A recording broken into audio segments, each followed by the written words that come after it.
人类被绑架了. Humanity has been kidnapped. 窃听. Kidnapping is defined as forcibly taking, infringing upon, or depriving a person of their rights to physical health, life, and personal freedom through violence, threats, drugging, or other means. It includes confining and monitoring the victim to the extent that they cannot, do not dare, or do not have the power to resist, thereby achieving the kidnapper's goals. Simplifying the concept of kidnapping, it means depriving someone of their physical and mental freedom to fulfill the kidnapper's intentions. I've discovered that the people of Earth have been kidnapped. First, humans have been kidnapped by a machine called the state, which restricts their freedom, preventing free migration. The artificially established national borders are like the walls of a prison. If you cross these walls without permission, it's considered illegal entry or illegal immigration, which is essentially no different from breaking out of prison. This means that from the moment a person is born, they are imprisoned by the state and have been kidnapped by it. What is considered normal from birth is, in fact, not normal at all. Second, humanity has been kidnapped by a program called the family, which enslaves people for life. They exhaust themselves working for their families, and escaping the family's grip is as difficult as ascending to heaven because the family prison is surrounded by layers of barriers: moral barriers, legal barriers, debt barriers, and emotional barriers. Once a person is trapped by the family program, escaping becomes nearly impossible. Next, people are kidnapped by something called love and affection, causing them lifelong trouble. Originally, love and affection were the nectar of life, but because humanity has not fully understood their true meanings, these feelings have become more of a binding force than a blessing. Parents are kidnapped by their children, children by their parents, husbands by their wives, wives by their husbands, and siblings kidnap each other.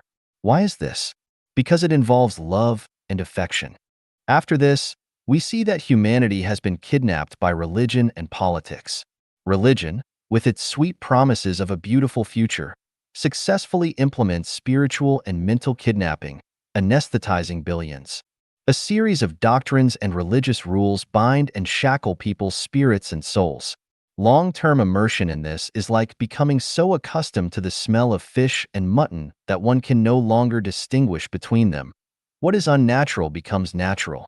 This is what is meant by becoming accustomed to something. Politics, with its ability to stir and unite people's hearts, has trapped the fearful in the machinery of interest groups.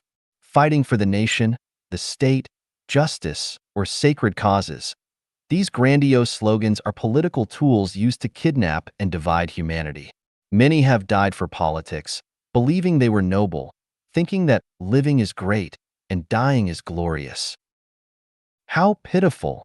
During World War II, many young Germans and Japanese were kidnapped by politics and sent to the battlefield to kill and burn. Not only did they not realize they were committing crimes and disgraceful acts, but they also felt noble and great, as if they were doing something very honorable. Isn't it pitiful that they gave their lives for politics without even realizing it? In addition to the state, family, love, religion, and politics kidnapping humanity, there are countless other forms of kidnapping, all strange and varied. But as long as your freedom of will and physical freedom are violated, and you find it difficult or impossible to resist, you are kidnapped. All of humanity has been kidnapped. So, who has kidnapped humanity? It is Satan. The state, family, religion, politics, and human love are the means and effective ways Satan uses to kidnap humanity. Why does Satan want to kidnap humanity?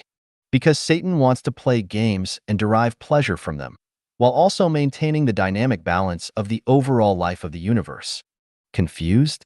Wouldn't the order of human life fall apart without the state, family, religion, politics, and human love? Wouldn't people live more freely, happily, and comfortably without these structures? The answer is yes. In the past, it was impossible to live without the state, family, religion, politics, and human love. Without them, the order of human life would have inevitably collapsed because there was no correct theoretical guidance and humanity was unaware that it was being kidnapped. But now it's different because we now have Life Genuine. Life Genuine is here to liberate humanity, to free people from the state of kidnapping and slavery, so they can walk the way of the greatest creator and live the joyful and happy life that humans were meant to enjoy. The era of Life Genuine is a paradise-like life prepared for humanity.